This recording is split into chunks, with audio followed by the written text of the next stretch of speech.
मामा जी, कितने दिन हो गए आपने हमें कोई कहानी नहीं सुनाया। मामा कहानी सुनाएंगे तो भोलू को भी बहुत खुशी होगी। सही है, कहानी सुनाओ मामा। हाँ, सुनाओ मामा। कहानी सुनाओ भालू मामा। तो ठीक है, सब लोग बैठ जाओ। हाँ, नंदू ने पहले बोला ना कहानी सुनाने, इसलिए एक नन्हे कछुए की कहानी सुनाता हूँ। कई साल पहले एक छोटे तालाब में एक कछुआ और उसका नन्हा रहते थे। हर दिन नन्हे कछुए के लिए खाना ढूंढने माँ आसपास के पानी में निकलती थीं और शाम तक लौट आती। सारा वक्त नन्हा कछुआ तालाब तट के एक पत्थर पर बैठकर इंतजार करता और ऊपर आसमान में उड़ते पंछियों को देखकर आश्चर्य रहता। हर दिन यही सब देख के उसके मन में भी उड़ने की इच्छा हुई। हाय, कितना सुंदर है ये चिड़िया, ऐसे उड़ रही है। मैं भी इस तरह उड़ सकती तो कितना अच्छा होता। हाय, वो छोटी चिड़िया एक साथ उड़कर पेड़ पर बैठी है, देखो। उस पेड़ के ऊपर बैठकर आसपास के सारे नजारे देखने बहुत मजा आएगा ना। मुझे भी सीखना है उड़ना। कौन मुझे सिखाएगा? किसी से पूछती हूँ सिखाने के लिए, है ना। मुझे तो बस किसी तरह उड़ना है, चिड़ियों की तरह आसमान में, पेड़ों के बीच में से ऐसे उड़ते उड़ते जाना है। कुछ भी हो जाए, मुझे उड़ना है। एक दिन शाम को वो ये बात अपनी माँ से बोला। माँ, मुझे भी पक्षियों की तरह आसमान में उड़ना सीखना है। आप मुझे सिखाओगे माँ?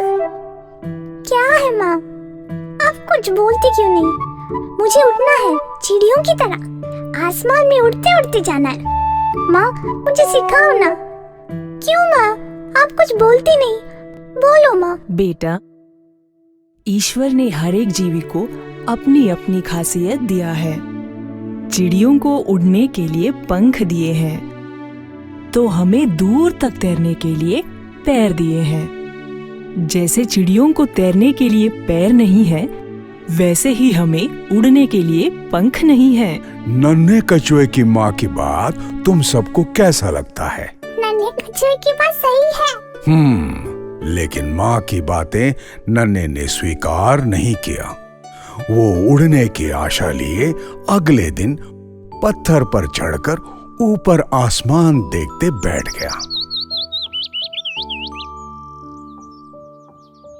इस समय एक तोता वहां आ पहुंचा।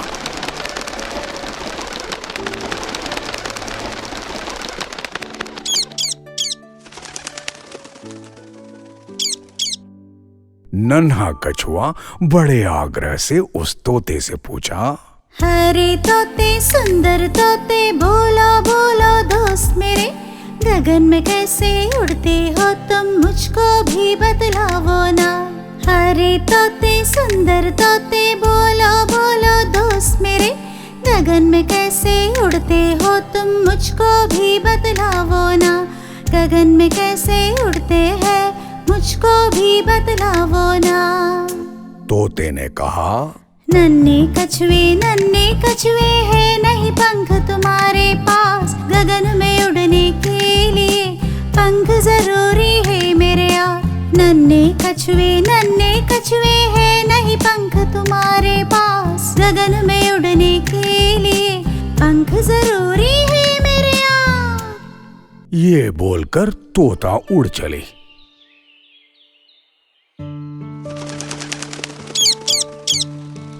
फिर भी नन्हे कछुए को विश्वास नहीं हुआ।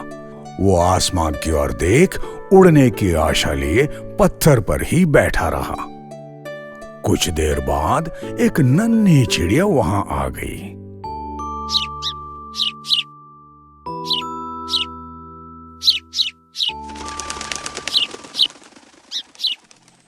नन्ही चिड़िया जानती हो तो बोलो ना, गगन में कैसे उड़ती हो तुम, मुझको जरा बतलाओ ना। नन्ही चिड़िया जानती हो तो बोलो ना, गगन में कैसे उड़ते हो तुम, प्लीज मुझे बतलाओ ना। नन्हे कछुए करो वही जो तुम जानो, अगर करोगे ना जाने जो मुँह के बल गिर जाओगे, अगर करोगे ना जाने जो मुँह के बल गिर जाओगे। नन्ही चिड़िया भी उड़ चली। नन्हा कछुआ फिर भी वहीं बैठा रहा। इस समय बड़ा एक पक्षी वहां आ पहुंचा। नन्हा कछुआ उस पक्षी से भी पूछा,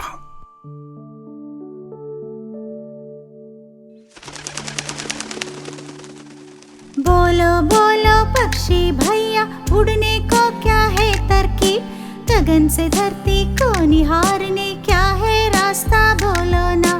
गगन से धरती को निहारने क्या है रास्ता, बोलो ना। उस पक्षी ने कहा, आसमान से भूमि देखने की तेरी ये इच्छा मैं पूरी करूंगा। मैं तुम्हें उठाकर आसमान में उड़ता हूँ, तो फिर तुम ऊपर से नीचे देख पाओगे। हाँ ठीक है, सिर्फ इतना ही चाहिए। वो बड़ा पक्षी कछुए को उठाकर ऊपर आसमान में उड़ने ले गया।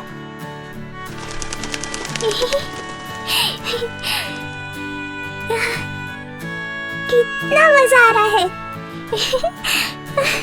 बहुत मजा आ रहा है।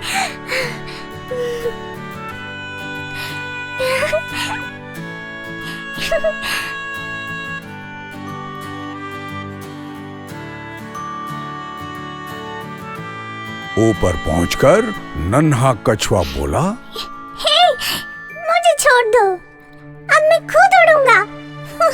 छोड़ो, मैंने बोला ना, छोड़ो, मैं उड़ सकता हूँ। ये क्या पागलपन है, बिना पंखों के तुम कैसे उड़ पाओगे? मुझे छोड़ो, मैंने बोला ना, मैं उड़ सकता हूँ, मैं उड़ूंगा। मुझे छोड़ो ना।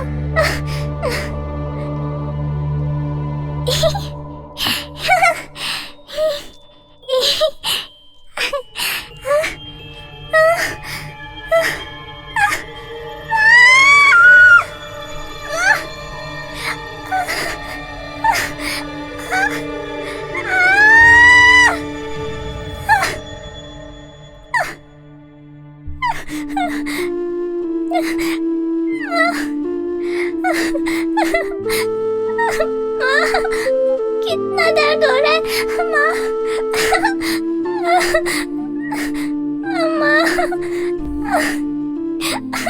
सारा शरीर दर्द का मारा नन्हा कछुआ किसी तरह लंगड़ कर तालाब के पास आ पहुंचा। अगले दिन से नन्हा कछुआ अपने तालाब में तैरते हुए खेलने लगा। भगवान ने जो उसे काबिलियत दी वो खुद समझ गया, वो उसमें खुश भी था। बच्चों, तुम सबको कहानी पसंद आई ना? हाँ, पसंद आया, अच्छी लगी। तो फिर हम इस कहानी से क्या सीख सकते हैं? हाँ भोलू, तुम ही बताओ। दूसरों की नकल करने के बदले हमें अपनी काबिलियत खुद ही बना लेनी चाहिए। बढ़िया, बहुत अच्छे। हमें ईश्वर द्वारा दिया गया अपने खूबियों को पहचान कर उसे और बेहतर बनाना चाहिए। दूसरों को देखकर उनकी तरह बनने की कोशिश करने से शायद हम नाकामयाब हो जाएंगे। ये मूल्य तुम सारे बच्चे समझने चाहिए।